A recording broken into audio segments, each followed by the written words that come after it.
جب ماضی کی تلخ یادوں کو یاد کر کے یا پھر کسی کے دیے ہوئے دھوکے کو یاد کر کے اپنی وفاؤں محبتوں کی اس طرح بے قدری دیکھ کر جب تم اکیلے کمرے میں گھنٹوں بیٹھ کر روتی ہو نا، تو یاد رکھو اللہ فرشتوں سے فرماتا ہے کہ جاؤ دیکھو میرا بندہ یا بندی کیوں رو رہا ہے۔ وہ فرشتے آتے ہیں اور آپ کو چپ کروانے کی کوشش کرتے ہیں۔ وہ فرشتے واپس جا کر اللہ سے فرماتے ہیں کہ یا اللہ آپ بہتر جانتے ہیں کہ یہ کیوں رو رہا ہے۔ تو اللہ فرماتا ہے جاؤ اسے چپ کرواؤ۔ جب وہ فرشتے آتے ہیں آپ کو چپ کراتے ہیں، لیکن آپ پھر بھی چپ نہیں ہوتے اور روتے رہتے ہیں، کیونکہ تکلیف کی شدت ہوتی ہی اتنی ہے کہ ہم چپ ہی نہیں کر پاتے۔ ہمیں ایسا لگتا ہے کہ ہم رو رہے ہیں اکیلے کمرے میں بیٹھ کر، تو ہمارا اللہ ہمیں دیکھ رہا ہے، اور ہوتا بھی یہی ہے، اللہ ہمیں دیکھ رہا ہوتا ہے۔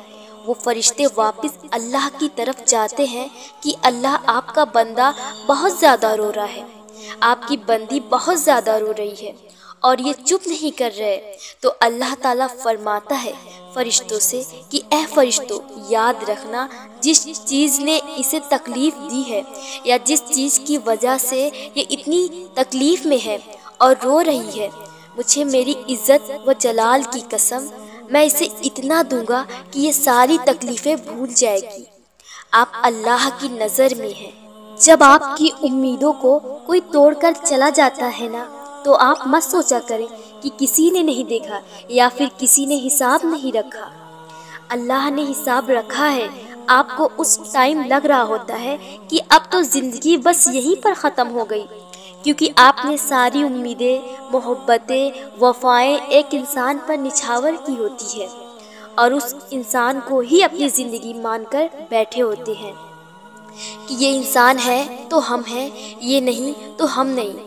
اور پھر وہ بے قدرہ انسان اس سے آپ کو روند کر چلا جاتا ہے کہ ایک بار وہ مڑ کر بھی نہیں دیکھتا کہ جس کو میں چھوڑ رہا ہوں وہ مجھ پر کتنا ڈیپینڈ کرتا تھا۔ پھر آپ کیوں اس پر اتنا ڈیپینڈ کر رہے ہیں جس نے آپ کو سوچا تک نہیں؟ وہ تو اپنی خوشیوں میں مست ہے، لیکن کب تک؟ جب تک اللہ کا فیصلہ نہیں آتا، کیونکہ اللہ حساب رکھتا ہے، اللہ بھولنے والا نہیں۔ آپ کے ساتھ کی گئی جاتیوں کو اللہ کبھی نہیں بھولتا، چاہے وہ لوگ آپ کو ابھی خوش نظر آ رہے ہیں، لیکن کب تک؟ جب تک آپ کو صبر نہیں آ جاتا۔ یقین رکھیں جب سہنے والے کو صبر آ جائے نا، وہیں سے اللہ کا انصاف شروع ہوتا ہے، کیونکہ جب انسان کو صبر آ جاتا ہے نا، تو پھر اللہ کی رضا میں راضی ہو جاتا ہے، وہ اللہ کے ہر فیصلے میں راضی ہو جاتا ہے کہ یا اللہ اب تو تیری رضا وہی میری رضا۔ پھر اللہ پاک بھی اس صابر انسان کے لیے ایسے ایسے راستے، ایسے ایسے وسیلوں سے اس کی خوشیاں لاتا ہے کہ وہ انسان اپنے اوپر بیتی ہوئی تکلیفوں کی ساری شدت بھول جاتا ہے، اور پھر اللہ ایک مہکتے اور چہچہاتے آنگن کو آپ کے حوالے کر دے گا، جہاں آپ کے کہکہے گونجتے ہوں گے۔ اور یقین رکھیے اللہ نہیں بھولتا آپ پہ زیادتی کرنے والوں کو۔ بھلا کیسے ہو سکتا ہے کہ جنہوں نے آپ کے ساتھ زیادتی کی ہے کسی بھی معاملے میں، آپ کو بے سکون کیا ہو اور وہ خود سکون سے رہے؟ ایسے نہیں ہو سکتا۔ بھلے ہی آپ کو لگے کہ وہ لوگ بہت خوش ہیں، بھلا وہ آپ کو کیوں بتائیں گے کہ ہم خوش نہیں ہیں، ہم پریشان ہیں؟ نہیں بتائیں گے، بالکل بھی نہیں بتائیں گے۔ وہ کیسے بتائیں گے کہ جنہوں نے آپ کو بے سکون کیا تھا آج وہ خود بے سکون ہیں؟ اللہ پاک ان کا سکون چھین لیتا ہے۔ جو کسی اور کو بے چین کرتے ہیں، جو کسی اور کے ساتھ جاتیاں کرتے ہیں، اللہ پاک ان کی خوشیوں میں برکت نہیں ڈالتا، کیونکہ اللہ پاک انصاف کرنے والا ہے۔ اللہ کے یہاں نہ تو وکیل خریدے جا سکتے ہیں اور نہ ہی جج خریدے جا سکتے ہیں۔ اللہ کے یہاں تو صرف انصاف کا ترازو تولا جاتا ہے۔ تو بس آپ بھی یقین رکھیں آپ کے حصے کی خوشیاں آپ کو بہت جلد ملے گی۔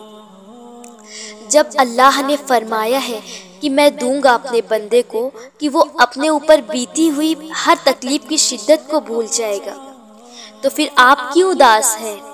آپ خوش رہیں، آپ مسکرائیں، آپ چہچہائیں کہ دونوں جہانوں کا مالک آپ کے ساتھ ہے۔ بس صبر کریں، صبر کریں، آپ کے آنسو رائگاں نہیں جائیں گے، آپ کی تکلیف میں گزری ہوئی گھڑیاں رائگاں نہیں جائیں گی۔ اللہ آپ سے بہتر لے کر آپ کو بہترین سے نوازے گا، اور پھر آپ سمجھ جائیں گے کہ بے شک اللہ کے فیصلے ہماری خواہشوں سے کئی زیادہ بہتر ہوتے ہیں۔